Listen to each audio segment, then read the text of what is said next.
Good morning everyone. आज की class बहुत ही इंटरेस्टिंग होने वाला है क्योंकि आज की क्लास में हम लोग मेजविल द ऑटर जो कि काफ़ी मुश्किल चैप्टर है उसको कवर करने वाले हैं, वो भी हिंदी में और कम समय में। जैसा कि हम लोगों को पता है कि लेखक को कुत्ते रखने का शौक था और अब इस बार उन्होंने डिसाइड किया है कि वो इस बार कुत्ते के बदले में एक नए जानवर को अपने घर में रखेंगे। तो 1956 की बात है। लेखक 1956 के नए वर्ष के शुरुआत में दक्षिणी इराक चले जाते हैं। उन्होंने निर्णय लिया है कि वह कुत्ते की बजाय इस बार पालतू ऊदबिलाव को रखेंगे। उसके रहने के स्थान कैम्प्सफियरना के चारों तरफ पानी है, काफ़ी पानी है और यह उसके लिए ठीक रहेगा। लेखक के मित्र ने जब यह सुना तो उन्होंने टिग्रिस की दलदलों से एक ऊदबिलाव को लाने के लिए सुझाव दिया, क्योंकि टिग्रिस में ये मच्छर की संख्या के बराबर रहते हैं। जैसे मच्छर बहुत ज़्यादा संख्या में पाए जाते हैं, उस संख्या में, उस तरह की संख्या में ये जानवर भी वहाँ पर टिग्रिस के दलदलों में पाए जाते हैं। वहाँ काफ़ी ऊदबिलाव थे और वह और उनका मित्र एक ऊदबिलाव को लेने के लिए बसरा जा रहे थे। कहाँ जा रहे थे? बसरा जा रहे थे। उसके मित्र की डाक कंसुलेंट जनरल में पहुँच गई थी, परंतु उनकी डाक अभी तक नहीं पहुँची थी। मतलब उनके मित्र का जो डाक था वो पहुँच चुका था, लेकिन इनका जो डाक था वो अभी तक नहीं पहुँचा था। लेखक ने वायरलेस के द्वारा एक संदेश इंग्लैंड भेजा। लाइन में कमी या छुट्टियों के कारण कुछ दिनों तक उनकी देरी हो गई। मतलब उन लाइन में गड़बड़ी के कारण इनका जो डाक था वो समय से पहुंच नहीं पाया। आखिरकार डाक पहुंच गया। जब समय हुआ तो डाक पहुंच गया। वह इसे पढ़ने के लिए अपने कमरे में चले गए। वहाँ उन्होंने दो अरबों को, मतलब अरब से आए हुए लोगों को एक ऊदबिलाव के साथ देखा। मतलब ऊदबिलाव जो था अब इनका वहाँ पर पहुँच चुका था। दो लोग अरब से आए थे, ऊदबिलाव उनके पास में था। वो उन्होंने कहा कि वह उनके लिए है। मतलब ये जो ऊदबिलाव था, जो दो लोग लेकर के आए थे, वह लेखक का था। फाइनली लेखक के पास अब ऊदबिलाव आ चुका है। लेखक कहते हैं कि उस ऊदबिलाव के साथ उनके जीवन में बहुत बड़ा चेंजिंग देखने को मिला। एक बदलाव आ गया उनके जीवन का। यह पहलू, यह जो समय था अब भी जारी है और उसे दिया गया जानवर एक छोटे से परदार सांप की तरह दिखाई देता था। मतलब बहुत बड़ा चेंजिंग जो है अब लेखक को देखने को मिलने वाला है। ऊदबिलाव की कमर पर मिट्टी के रंग जैसी ढाल की तेज परतें थी। मतलब ये जो ऊदबिलाव था मिट्टी के कलर का था, उसके जैसे परतें उस पर चढ़ी हुई थी। किनारे के बीच एक नर्म मखमल जैसी फर थी। कैसी फर थी? मखमल की जैसे उसकी फर थी। वह चॉकलेट जैसे भूरे छछूंदर की तरह था। भूरे कलर का था, चॉकलेट की तरह वह दिख रहा था। उसके शरीर पर काफ़ी धूल और मिट्टी थी। उसके शरीर से मिट्टी उतारने में महीनों लग जाते। मतलब उसका कलर ऐसा था, मिट्टी के कलर का था और ऐसा लग रहा था कि कई महीने लग जाएंगे उसके शरीर से उस कलर को हटाने में, मिट्टी जैसे कलर को हटाने में। लेखक ने ऊदबिलाव का नाम मेजविल रख दिया। मेजविल किसका नाम रखा गया? तो उस ऊदबिलाव का नाम मेजविल रखा गया। उसकी प्रजाति के बारे में विज्ञान को कुछ मालूम नहीं था। जीव वैज्ञानिकों ने उसे कई नामों से रखा। हालांकि उसका नाम मैक्सवेल का ऊदबिलाव नाम दे दिया गया। मैक्सवेल इसलिए नाम दिया गया क्योंकि मैक्सवेल यहाँ पर जो है लेखक का नाम है और उन्होंने उसे पाला है, इसलिए मैक्सवेल द ऑटर के नाम से उसको हम लोग जानते हैं। पहल मेजविल अकेला था। शुरुआत में मेजविल जो था वो अकेला था। उसने फर्श पर सोना चुना। शुरुआत में जब उन लोगों को नहीं पहचानता था, मतलब लेखक को जब नहीं जानता था, तो उसने ज़मीन पर सोने का निश्चय लिया। अगली रात वह लेखक के बिस्तर पर आ गया। मतलब पहले दिन जान पहचान ना होने के कारण वह धरती पर सोया, लेकिन अगले दिन जैसे ही वह लेखक को पहचान गया, वो उनके साथ उनके बगल में बिस्तर पर आकर के सो गया। वह उसके घुटनों के बीच में सोया। दिन के समय उसने अपने चारों तरफ काफ़ी आनंद लेना शुरुआत कर दिया। मतलब दिन के समय से काफ़ी मज़ा आने लगा। मतलब वो जो माहौल था जिससे वह अनजान था, जिसमें वह ढलना नहीं चाह रहा था, धीरे धीरे वह उसमें ढल चुका था। अब तो वह लेखक के बगल में आकर के सो भी रहा था। लेखक ने उसके शरीर की बेल्ट बनाई। मतलब उसके शरीर में, जैसे हम लोग जानवर को लाते हैं ना, कुत्ते को, बिल्ली को लाते हैं, उसके गर्दन के पास में लोग एक पट्टा बांधते हैं, उसी तरीके से ऊदबिलाव के लिए भी एक पट्टा बांधा गया। वो उसे बाथरूम में ले गए। बाथरूम के पानी के टब उद्बिलाव देखते ही खुशी से पागल हो गया। यानी बाथरूम में जो पानी पहले से रखा हुआ था, जैसे ही उद्बिलाव ने देखा वो उसे पागल हो गया देख करके, क्योंकि उद्बिलाव को पानी बहुत पसंद है। 2 दिन के बाद मिजविल लेखक के बेडरूम से खिसक गया। अचानक से क्या देखा कि उद्बिल वहाँ पर है नहीं, वो बाथरूम में चला गया था। वो बाथरूम में घुस गया था। उसने नल को खोला, नल में पूरा पानी आ गया। मतलब इतना चालाक जानवर था कि वो बाथरूम में चला गया और नल को खोल भी लिया। बाद में जब नल नहीं खुला तो उसने गुस्सा दिखाया। मतलब वो इतना एक्सपर्ट था कि बाथरूम में जाकर के नल खोल सकता था। लेकिन उस दिन क्या हुआ, सडनली जब वो बाथरूम में गया और नल खोलने की कोशिश करने लगा तो नल जब नहीं खुला, उसने गुस्से से उसे कस के पीटा। शीघ्र ही मिजविल लेखक का पीछा करने लगा। लेखक के चारों तरफ वो जाने लगा। जब वह उसका नाम पुकारता था तो कमरे में रबर की गेंद को घंटों घुमाता रहता। वह इसे फुटबॉल खिलाड़ी की तरह से फेंकता। एक उद्बिलाव का वास्तविक खेल तब होता है जब वह अपनी कमर के बल पर लेटता है। वह अपने पंजे में छोटी छोटी चीज़ों को लेकर के खेलता है और उसके प्रिय खिलौने क्या थी? गोलियां थी।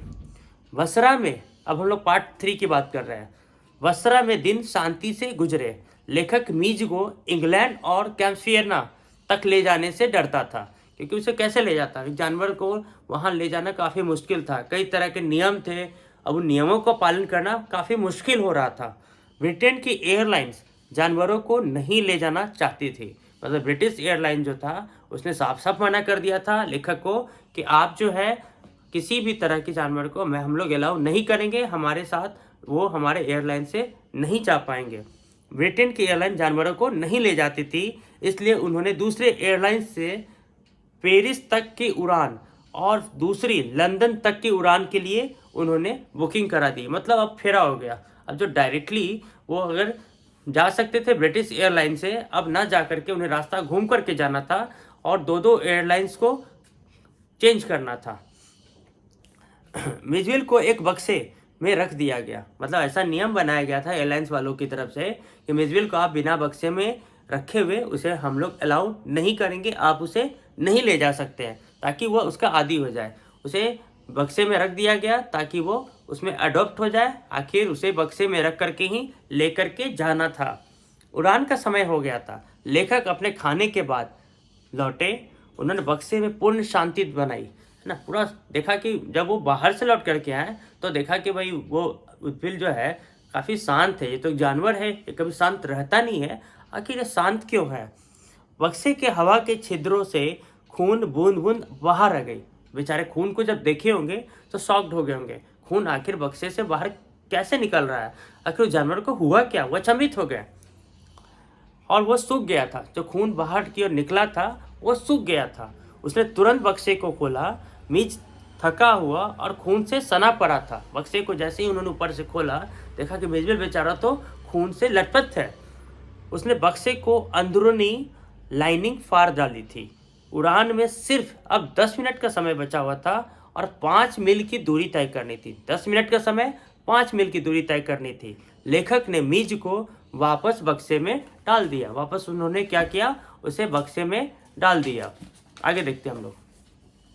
बक्से को पकड़कर लेखक कार में बैठ गए। मतलब जल्दी से उन्होंने उसका ट्रीटमेंट किया और उसे बक्से को लेकर के कार में बैठ गए, क्योंकि समय बहुत कम था, दूरी भी काफ़ी जाना था। बसरा की गलियों में ड्राइवर ने गाड़ी को, मतलब उस कार को गोली की तरह चलाया। मतलब हवाई जहाज की तरह काफ़ी तेज गति से लेकर के चले गए।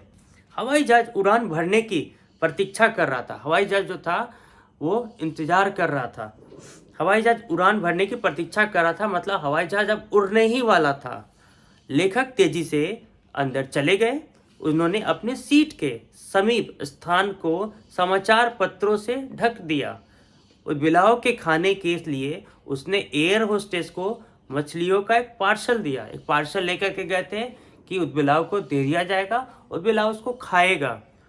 उसने उद्बिलाव की आखिरी घटना के बारे में बताया। उसने उसे मीज को अपने घुटनों में रखने का सुझाव दिया। शीघ्र ही मीज बक्से के बाहर आ गया और वह शीघ्र ही अदृश्य हो गया। हवाई जहाज के अंदर चिल्लाहटें थी। एक महिला खड़ी हो गई और चिल्लाई, एक चूहा, एक चूहा। आखिर ये चूहा किसको बोला जा रहा है?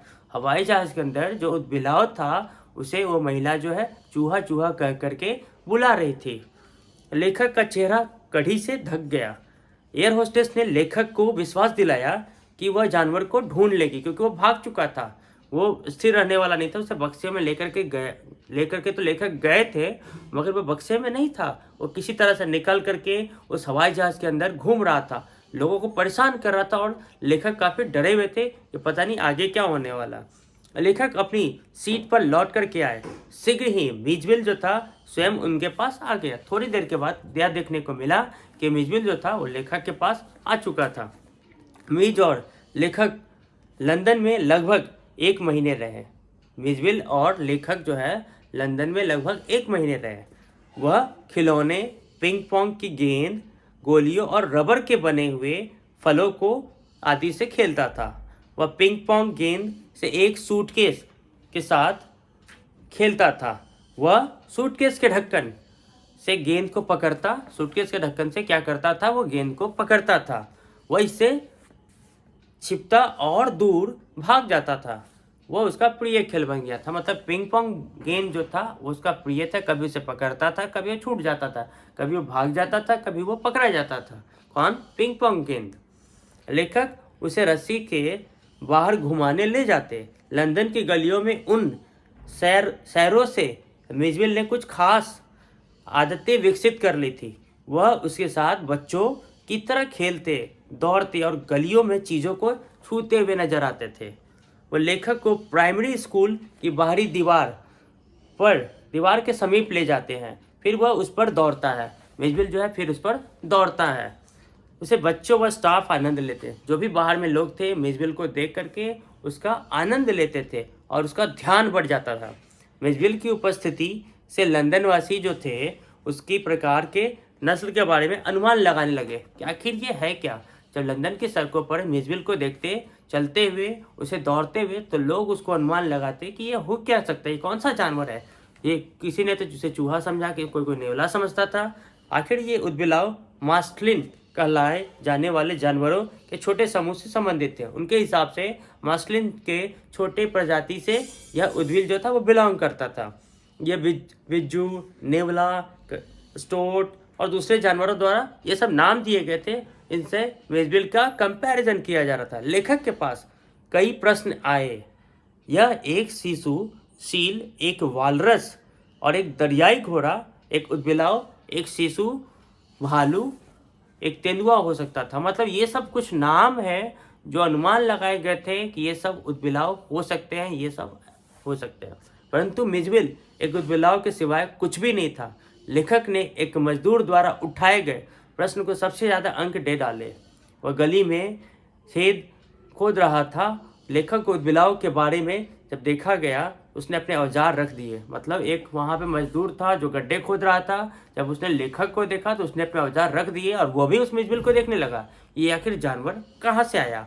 वह उसके समीप आए और घूर कर देखने लगे कि ये कौन सा जानवर है। फिर वह गुर्राया, यहाँ मास्टर यह क्या हो सकता है। मतलब वो जो गड्ढा खोद रहा था वो उस मिजबिल को गौर से देखने लगा और पूछा आखिर ये कौन सा जानवर हो सकता है। Thank you very much.